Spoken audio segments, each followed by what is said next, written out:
Why Taylor Swift's song 22 is more relevant than ever, 12 years later. Taylor Swift's song 22 was released on March 12, 2013, as the fourth single off of her Red album.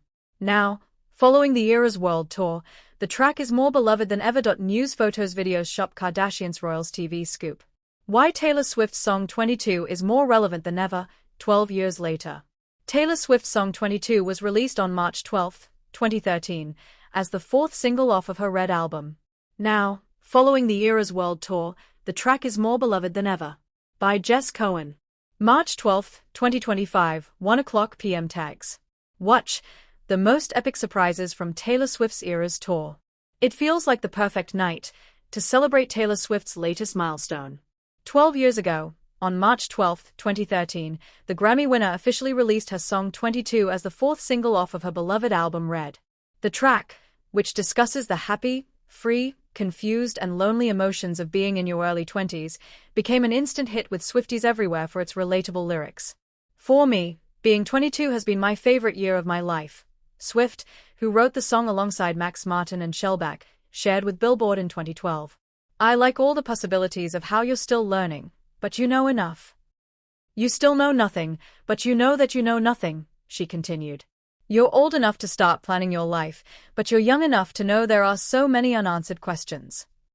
Which, as she noted in the song, inspires mixed feelings, a sentiment that still rings true for many of Swift's fans today, regardless of age. In fact, the song itself has received a well-deserved resurgence in the last few years, thanks in part to the release of Red, Taylor's version, and the Eras Tour, which featured a segment where Swift, while performing 22, gifted a lucky fan with the hat off her head. Indeed, Swift looks back at her eras, from debut to Red and beyond, with immense pride, which is why she's celebrated with her world tour. Every part of you that you've ever been, every phase you've ever gone through, was you working it out in that moment with the information you had available to you at the time, she told Time in December 2023. There's a lot that I look back at like, wow, a couple years ago I might have cringed at this. You should celebrate who you are now, where you're going, and where you've been. 1. While Taylor Swift writes all of her own music, she specifically wrote her entire Speak Now album all by herself. No co-writers, just her. The album was released in October 2010, when Taylor was just 20. 2. She grew up on a Christmas tree farm with her family in Pennsylvania. She references her time there on her holiday song of the same name. 3. She's named after James Taylor. That's right, from one music legend to another. 4. She's a former Abercrombie model. Just like fellow stars Channing Tatum, Jennifer Lawrence, Emma Roberts, and Ashton Kutcher, Swift modeled for the company in 2003.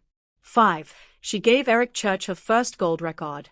Back in 2006, she joined Rascal Flatts on their tour after Church was fired. Actually, she called me after I got fired. I read in the paper that we were fired. She called and said, "I want you to know that I love what you do," Church previously told the Arizona Daily Star. I joked with her, "This is your crowd, they're going to love you. You're going to owe me your first gold record." I was kidding, but when she got her first gold record she gave me one. It came with a note, "Thanks for playing too long and too loud on the Flats tour. I sincerely appreciate it." Taylor. 6. She has double-jointed elbows. During her 2016 Vogue 73 Questions video, Taylor was asked if she has any really cool or bizarre talents. In response, she said, "Okay, I'm well aware that this is not a talent, but this is like the only thing that I can do. I have double-jointed elbows." 7. Her drink of choice? Vodka and Diet Coke, as revealed in that same Vogue video. 8. She turned off her comments on social media to block some of the noise.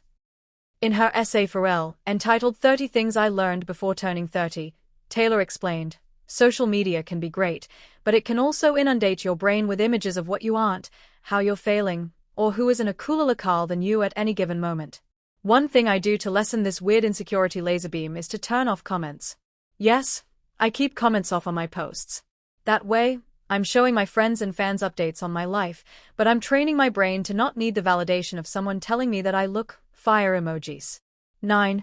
She was originally going to name her 7th studio album Daylight before landing on Lover. But since the album was the follow-up to Reputation, the singer thought the name Daylight would be a little too on the nose. So, when Taylor wrote the song Lover, she decided that would be the name of the album. 10. She's the youngest solo artist to win Album of the Year.